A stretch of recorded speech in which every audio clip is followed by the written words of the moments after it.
बिस्मिल्लाहिर्रहमानिर्रहीम। अस्सलाम वालेकुम। जी, इस लेक्चर के अंदर हम इंट्रोडक्शन लेंगे एक्सरसाइज 6.10 का कि इस एक्सरसाइज में हम क्या पढ़ने वाले हैं। जो कॉन्सेप्ट इस एक्सरसाइज में और डेफिनेशन इस एक्सरसाइज में यूज़ होगी और थ्रू आउट हम पढ़ेंगे वो होगा हार्मोनिक प्रोग्रेशन। हार्मोनिक प्रोग्रेशन को हार्मोनिक सीक्वेंस भी कहते हैं। होती क्या है ये पढ़ेंगे। फिर इसके बाद हम पढ़ेंगे कि जनाब इसका अगर टर्म्स हों, दो टर्म्स हमें दी हों, उसके दरमियान वाली टर्म हार्मोनिक की मिस हो जिसको हम मीन बोलते हैं, तो उसको निकालने का मेथड क्या होगा, हार्मोनिक मीन पढ़ेंगे। फिर उसके बाद हम पढ़ेंगे जनाब के हार्मोनिक मीन का रिलेशन क्या है ज्योमेट्रिक के साथ और अरिथमेटिक के साथ।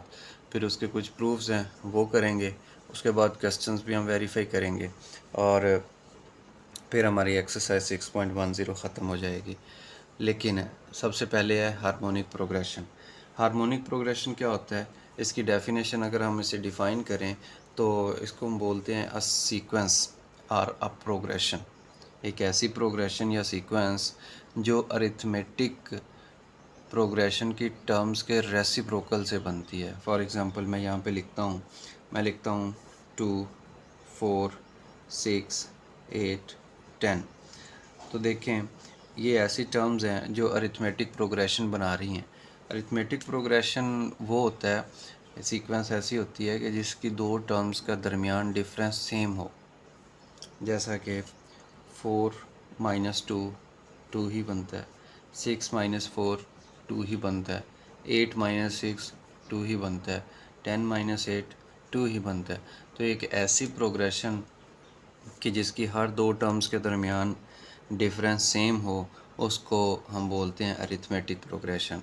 लेकिन जब इनका रेसिप्रोकल ले लें और फिर उसकी सीक्वेंस बनाएं, अब देखें जो 2 होगा इसका रेसिप्रोकल हमें पता है, अगर हम इसको उल्ट कर दें, इसका मल्टीप्लिकेटिव इन्वर्स ले लें तो वो इसका रेसिप्रोकल कहलाएगा। 4 है तो 4 का रेसिप्रोकल 1/4 हो जाएगा। 6 है, 6 का रेसिप्रोकल 1/6 हो जाएगा। 8 का 1/8 हो जाएगा। 10 का 1/10 हो जाएगा। तो ये जो एक नई सीक्वेंस बन गई है इसको हम बोलेंगे हार्मोनिक सीक्वेंस। सीक्वेंस को दूसरे वर्ड में हम बोलते हैं प्रोग्रेशन, तो हम इसको हार्मोनिक प्रोग्रेशन भी कह सकते हैं। तो ये मैं लिख देता हूँ, ये थी अरिथमेटिक प्रोग्रेशन AP और ये है हार्मोनिक प्रोग्रेशन HP। ये तो आपको क्लियर हो गया होगा कि हार्मोनिक प्रोग्रेशन और अरिथमेटिक प्रोग्रेशन का आपस में क्या ताल्लुक़ है। अब जैसा कि मैं कंपैरिजन करता हूँ कि हमने इसकी अगर nth टर्म निकालनी मतलूब थी हमें, तो कैसे फाइंड करते थे। हम कहते थे कि nth टर्म बराबर होती है first term plus n-1 into difference. लेकिन चूँकि ये सारी आ रही हैं रेसिप्रोकल बन के, तो जब हम nth टर्म का रेसिप्रोकल लेंगे तो वो हमें मिल जाएगा an इज़ इक्वल टू, इसको जब उल्ट करेंगे तो ये बन जाएगा a1 plus n-1 into D. तो लें जी, ये nth टर्म का फार्मूला आ गया किसके लिए, हार्मोनिक प्रोग्रेशन की nth टर्म के लिए।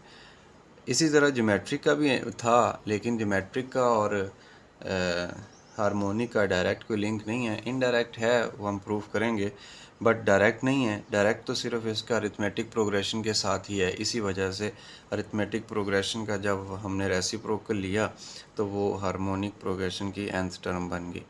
अगर पहली टर्म का रेसिप्रोकल लिया तो हार्मोनिक की पहली बनी, दूसरी का लिया रेसिप्रोकल तो दूसरी टर्म बन गई, तीसरी अरिथमेटिक की टर्म का हमने लिया तो तीसरी हार्मोनिक प्रोग्रेशन की टर्म बनी।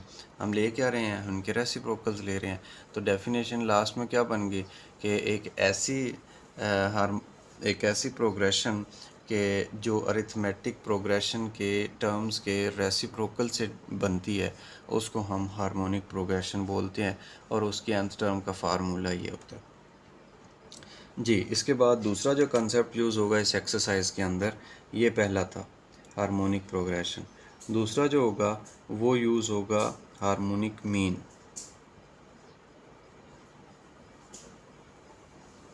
हार्मोनिक मीन जैसा कि हम पढ़ते आ रहे हैं कि अरिथमेटिक मीन, ज्योमेट्रिक मीन पढ़ा। अब तीसरा है हार्मोनिक मीन। मीन कहते हैं किसी भी दो पॉइंट्स के सेंट्रल वैल्यू को, इसको एवरेज भी बोलते हैं। और कैसे निकलती है दो पॉइंट्स के दरमियान वाली वैल्यू? अगर तो मैं बात करूं अरिथमेटिक मीन की, पहले अरिथमेटिक पढ़ लेते हैं कि ये एक एपी थी अरिथमेटिक प्रोग्रेशन। उसकी दो टर्म्स थी, एक ए था और दूसरी टर्म थी बी। आपने इन दोनों के सेंटर वाली वैल्यू निकालनी थी, तो सेंटर वाली वैल्यू को आपने बोला था कि ये अरिथमेटिक मीन होती है ए एम। और इस ए एम का फार्मूला पढ़ा था, और वो फार्मूला क्या था मैं यहाँ पे लिख देता हूँ कि इम्प्लाई करती है अरिथमेटिक मीन। वो फार्मूला था कि दोनों टर्म्स को जमा कर दें आप और उनका हाफ कर दें, यानी जमा करके दो पे तकसीम कर दें तो अरिथमेटिक मीन बन जाती है। लेकिन चूँकि हम पढ़ रहे हैं हार्मोनिक,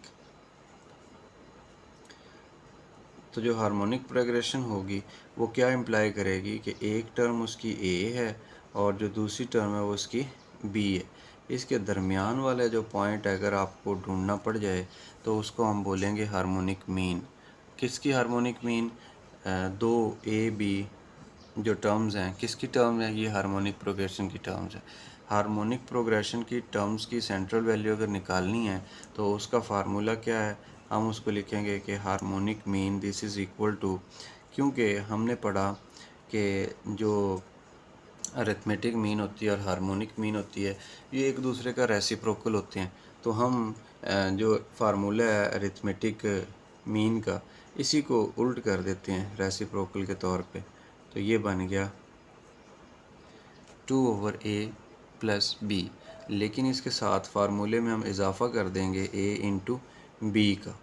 तो ये अब जो कंप्लीट फार्मूला बन गया ये हार्मोनिक मीन का बन गया।